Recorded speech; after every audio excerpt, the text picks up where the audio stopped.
प्रदेश में 10 साल बाद सत्ता में वापसी के जोर आजमाइश में अखिलेश यादव लगे हुए हैं और अब असद ओवैसी को साथ लेने की तैयारी कर रहे हैं। ऐसा हम नहीं कह रहे ना, ये हम नहीं कह रहे, ऐसे संकेत मिल रहे हैं और वो भी समाजवादी पार्टी के सांसद से।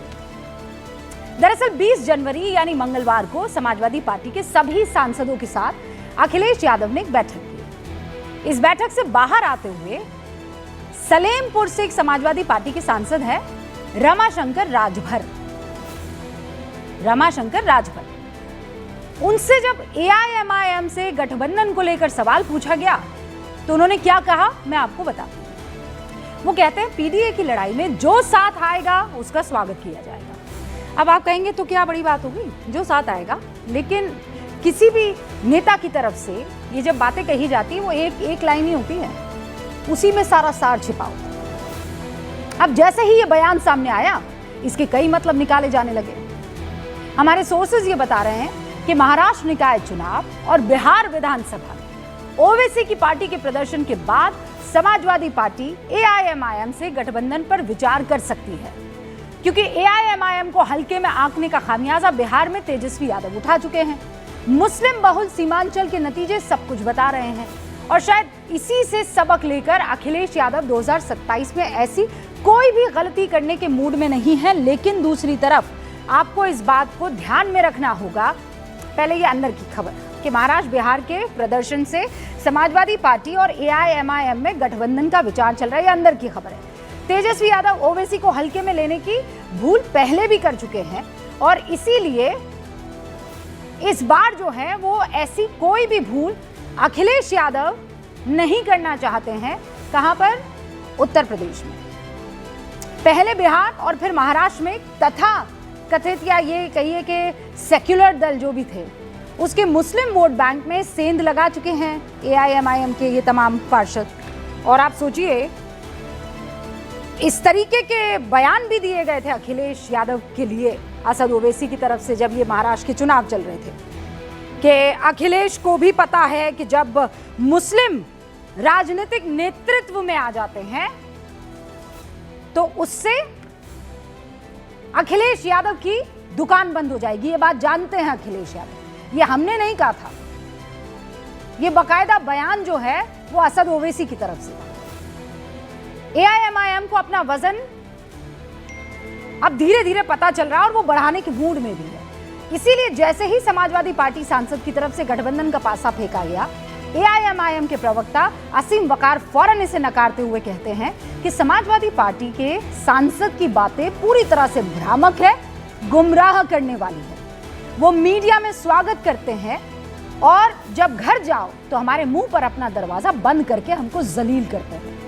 अगर उनकी बात सच है तो अपने बॉस अखिलेश यादव जी से कहें कि हमें दावतनामा भेजें। अब सवाल है कि आखिर ऐसा हुआ क्या कि जिस एआईएमआईएम के नेताओं को महाराष्ट्र में समाजवादी पार्टी के अध्यक्ष अबू आजम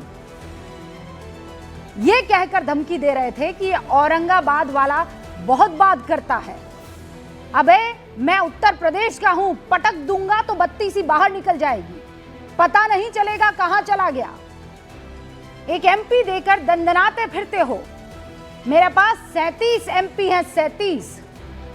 उसी एआईएमआईएम के पीडीए को दोहाई अब दी जा रही है। आखिर महाराष्ट्र के निकाय चुनावों के बाद समाजवादी पार्टी को क्या डर सताने लगा है कि एकदम से भाषा बदल दी, पटक कर मारने से गले लगाने की बात होने लगी? इसकी वजह आप समझ लीजिए, महाराष्ट्र है और कौन सा वो इलाका, गोवंडी का और मानखुर्द का इलाका, ये दो वो इलाके हैं जहां पर अबू आजमी का परचम लहराता था, सिक्का चलता था।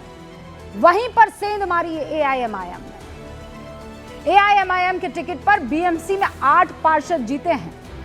227 में 8 छोटा आंकड़ा आप समझ सकते हैं, हो सकता है, लेकिन ये 8 पार्षद जिन इलाकों से जीते हैं उसमें 30% उत्तर भारतीय मुसलमान रहते हैं। इन 8 सीटों में 2017 में 4 सीटों पर समाजवादी पार्टी का कब्जा हुआ करता था, यानी एआईएमआईएम ने बीएमसी में 4 सीटें समाजवादी पार्टी से छीन ली है और उस वोट बैंक पर कब्जा जमा लिया है जो समाजवादी पार्टी का होता था कभी। और उससे पहले कांग्रेस का।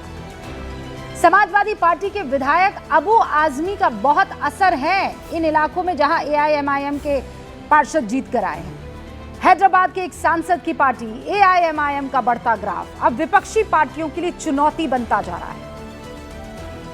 वो क्यों बन रहा है? क्योंकि उसे एक धड़े का एक मुश्त समर्थन मिल रहा है। सिर्फ महाराष्ट्र में 2012 के निकाय चुनावों में 11 सीटें जीतने वाली एआईएमआईएम के इस बार 124 पार्षद जीत गए और यही आंकड़े समाजवादी पार्टी सहित मुस्लिम वोट बैंक पर दखल रखने वाली सभी सियासी पार्टियों के लिए मुश्किल बढ़ाने वाला साबित हो रहा है, क्योंकि ओवैसी का कोर वोट बैंक मुसलमान है। उत्तर प्रदेश में करीब 20% मुस्लिम मतदाता है जो राज्य की कुल 143 सीटों पर अपना असर रखते हैं। इनमें से 70 सीटों पर मुस्लिम वोटर 20 से 30% के बीच है। 73 सीटें ऐसी है जहां मुसलमान 30% से ज्यादा है।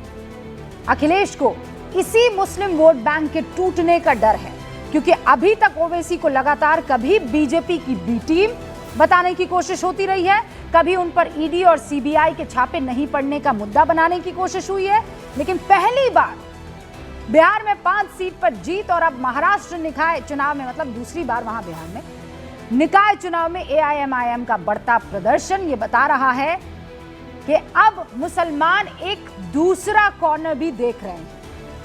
पश्चिम बंगाल में असद ओवैसी के साथ गठबंधन कर तीसरा मोर्चा बनाने की बात हुमायूं कबीर कर चुके हैं।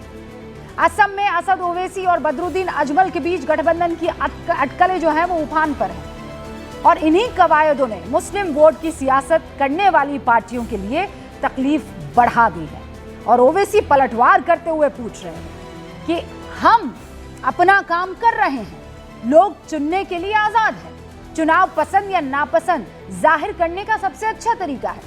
समाजवादी पार्टी, कांग्रेस वाले 3 बार हार चुके हैं और नरेंद्र मोदी प्रधानमंत्री बने हुए हैं। वे महाराष्ट्र में भी 3 बार हारे हैं। क्या उनके पास किसी तरह का कोई जवाब है? ये असद ओवैसी कहते हैं। अब सवाल ये है कि क्या बीजेपी को हराने के लिए अब ओवैसी तथा कथित सेक्युलर दलों के अछूते नहीं रह गए हैं? क्या ओवैसी को बीजेपी की बी टीम बताने वाला नैरेटिव फेल हो रहा है? और क्या ओवैसी की मजबूती और मुसलमान वोटर के बंटने का डर विपक्ष को सता रहा है? शुरू करते हैं गूंज।